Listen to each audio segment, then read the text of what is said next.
kolanda émission na bino tolobela Congo na Média Plus. Présenté par votre humble servante Karine Vili, la patronne.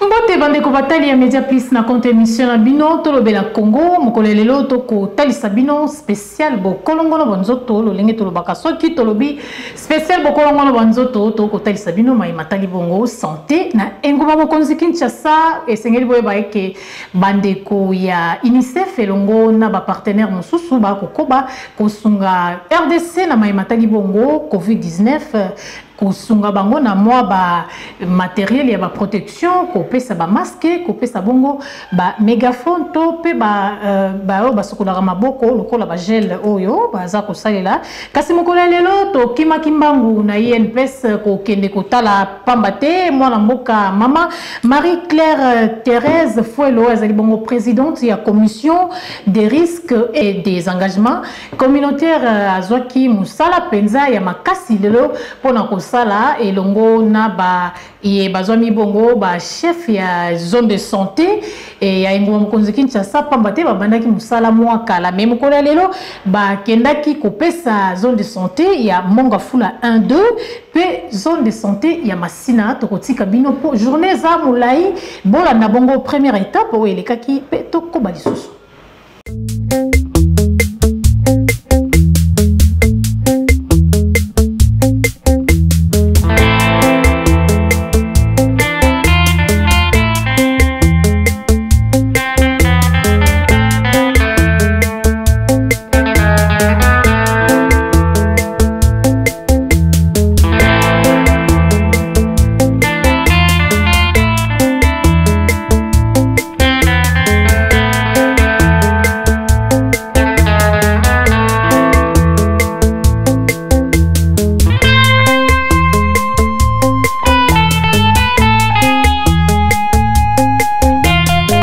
Ezali ko sala ezali to zwaki ba matériel bozo mona na UNICEF ezali ba mégaphone ba masque ba gel na ba gilet pour na ba relais communautaire ya ba zone de santé ya Kinshasa pour to lingi to renforcer to améliorer communication na niveau il y a besoin de santé à niveau communautaire à aire de santé.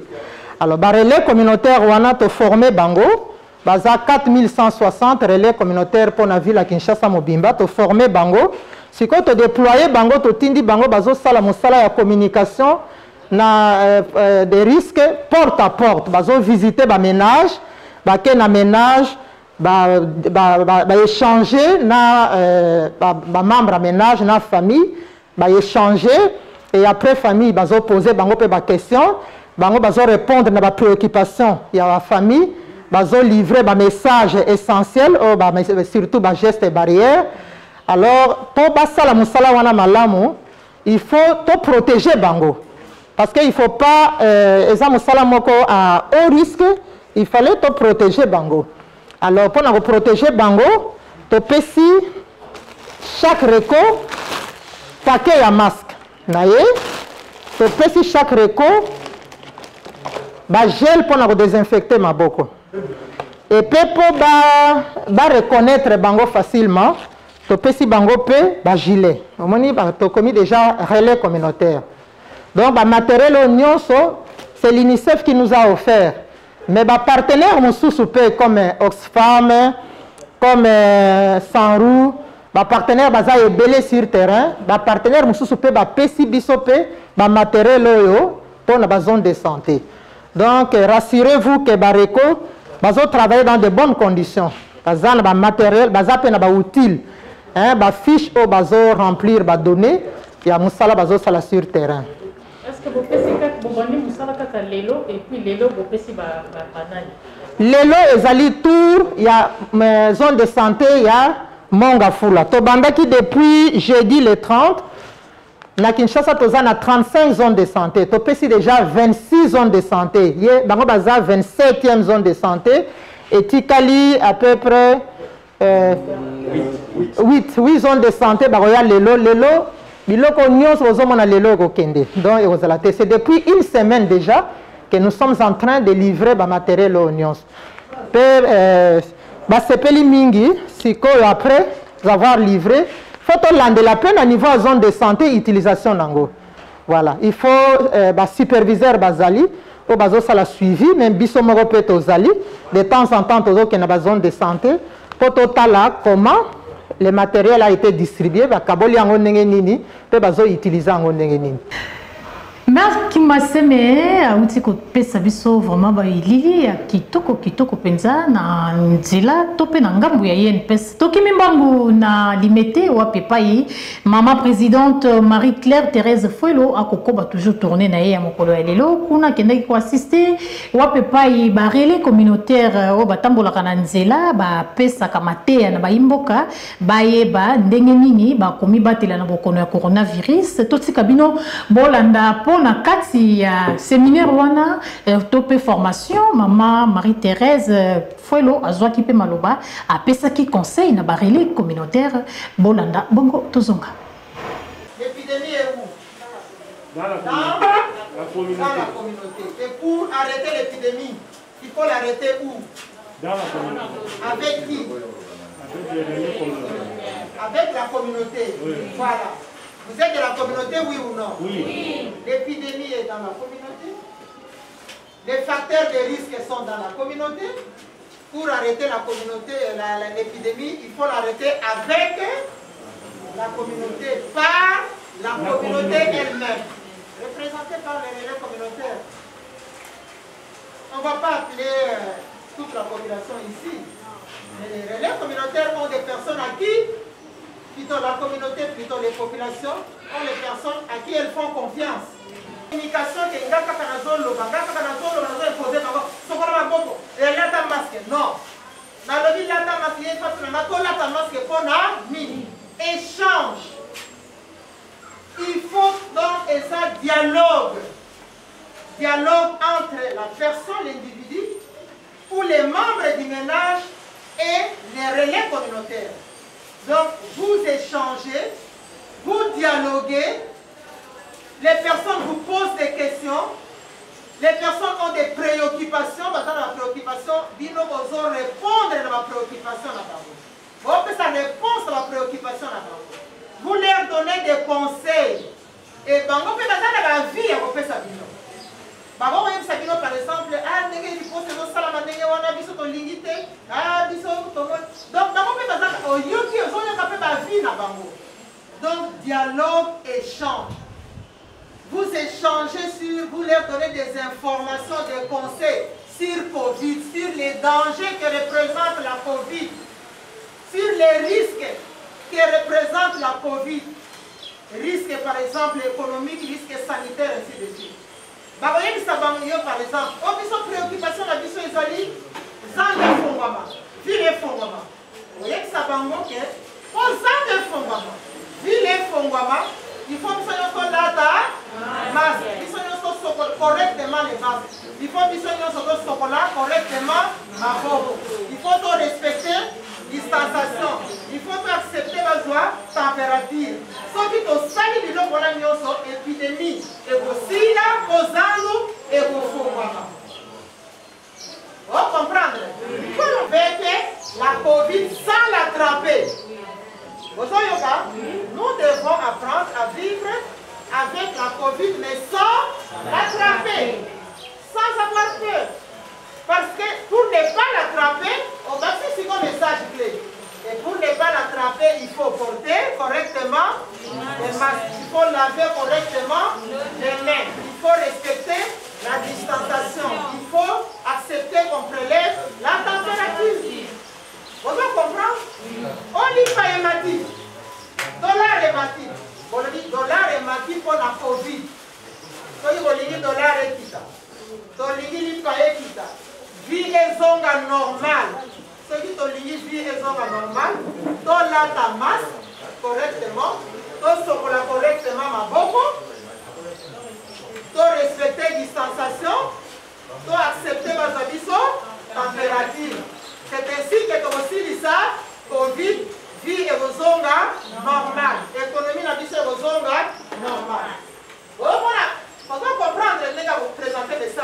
l'élo. Avantage et ça. Vous présentez avantage. Avantage et ça, c'est aussi sa Covid.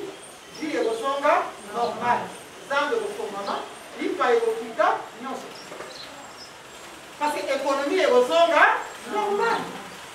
Pour Covid, et toucher l'économie à la compagnie. C'est ça la communication. Va comprendre que tuberculose est dans la situation haute. Paludisme est dans la situation haute. Tout là, travail masque. Va imposer la mission de distanciation. Mais qui nous a imposé tout ça, c'est la Covid. Vie est comme une bousculée. Liberté est comme une passive. Donc, expliquez tout ça. Donc, comprendre. Faites la comparaison avec les autres maladies qui ne sont pas négligées.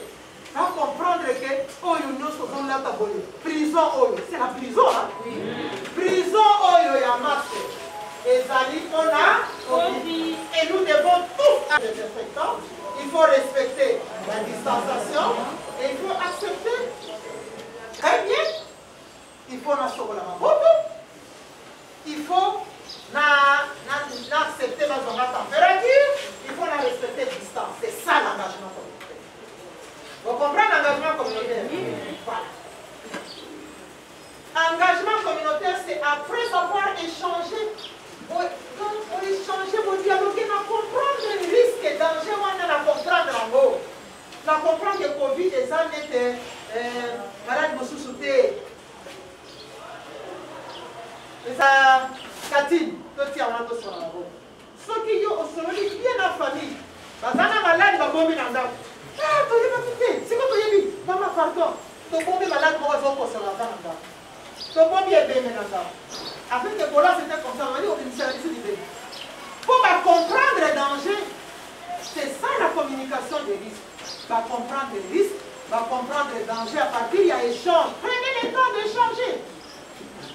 Et ça, c'est un mégaphone. Rapport pour dialoguer, échanger, écouter les préoccupations de la population et y répondre. Pour répondre par vous. Si vous retournez à la maman, porte à porte, on va la matériel de protection. Chaque repos recevra les masques. Quantité suffisante de masques, nagel. Donc, nous avons, l'UNICEF nous a donné suffisamment de matériel, même à partenaire. Donc, des santé limitées, on a déjà livré, déjà. Après cette formation, on vous donne les gilets, pour reconnaître Bino. On va vous donner les masques, on va vous donner les gels désinfectants et les mégaphones. Voilà, avec les gels. Très bien désinfectés. Vous désinfectez vos mains. Vous désinfectez très bien vos mains. Et après, vous prenez votre masque. Vous les portez. Vous portez votre masque. Maintenant, vous voulez enlever votre masque. Vous faites quoi? Vous désinfectez encore vos mains. N'est-ce pas? Et vous enlevez votre masque. Vous enlevez votre masque. Vous voulez manger. Vous désinfectez les mains. Vous enlevez votre masque. Et vous protégez la partie. Ok? Voilà. Comme ça va avoir quelques masques. On en a suffisamment. Voilà, ça ce sont des masques. Ça ce sont des gels. Gel. Ça c'est un gilet. Et aussi les mégaphones. Vous savez les mégaphones. Parce que on a marché. Lieu public, mais même les réseaux qui sont nous, sensibilisés dans le mégaphone, mais si on connaît dans le DAF, qui quand mégaphone parle avec la famille face à face, ok? Voilà, c'est ça. Ok, très bien. Ya solo utaki kolanda mai maso Media Plus Télévision akanaki kosala pona bino na mokolo ya lelo tomoni na réalisation kitoko ya Mike Maseme na régie ya Ousmane Cheva ya pesi biso bilili ya kitoko ya mokolo malelo baimboka esengeli bosimba ete coronavirus ezali bongo malade ekoboma pambate ete mokili mobimba na matanga baimboka mingi na ngoma mokonzi Kinshasa na ba Afrique nde eza koposer problème mais na mikili ba paya ba koye ba pambate ba nguma mususu tope ekolo mususu ba confinaki ba déconfiner ba reconfiner bango lisusu pambate malade yo ezaneti etumbu nkolo apesi soto koki koloba mais na losambo na ba kotosa mibeko kolata ba masque vraiment masque na malonga pambate mama Thérèse Fuelo a expliquaki a yebisaki na ba bianga mina kombo ya ba relais communautaire bakende bongo na banzela kotalisa bayimoka pambate to komona mikolo yo masque ngo ekomi na kingo neti chenette mais mutu aza kobosa na keso ke alati masque atie na kingo kingo ekozala eza infecté tango yo ozolia ozwi masque otie awa na kingo olongoli ozongisi na monoko soki siko kingo nezaki infecté mbala moko oyeko contaminé zolo na yo soit monoko na yo nini oyo babengi kombo ba gel okozo otina maboko o frotter maboko no malamu monde na gel frotter malembe dans plus de quelques secondes oniki maboko no malamu so za na papier mouchoir bango si so pese papier mouchoir exact tu peux laisser comme ça et vandi nango bon meko la ba exercice oyo bon meko la vraiment ko sala ba mais ko respecter ba mesure barrière pambate bokono ya coronavirus ezali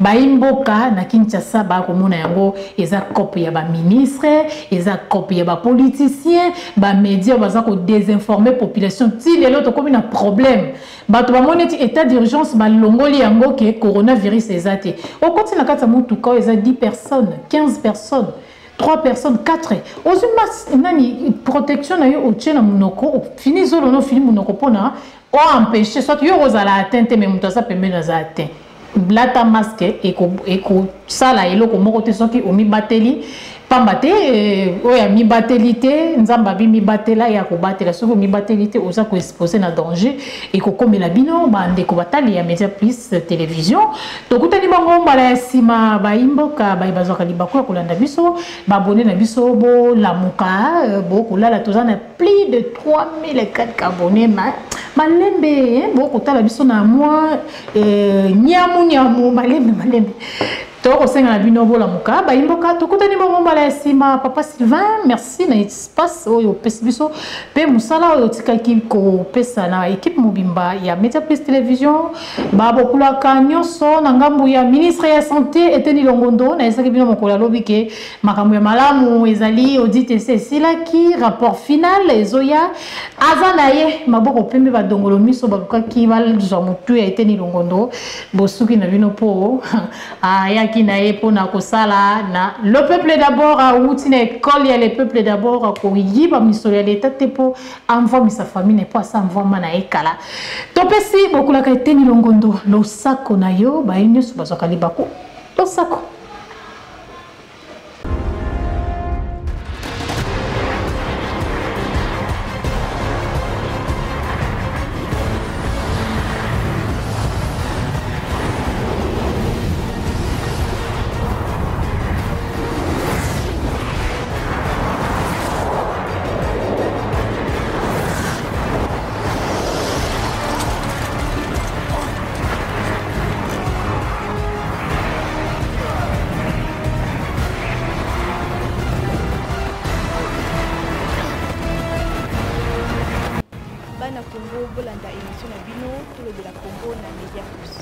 Présenté par votre humble servante Karine Vili, la patronne.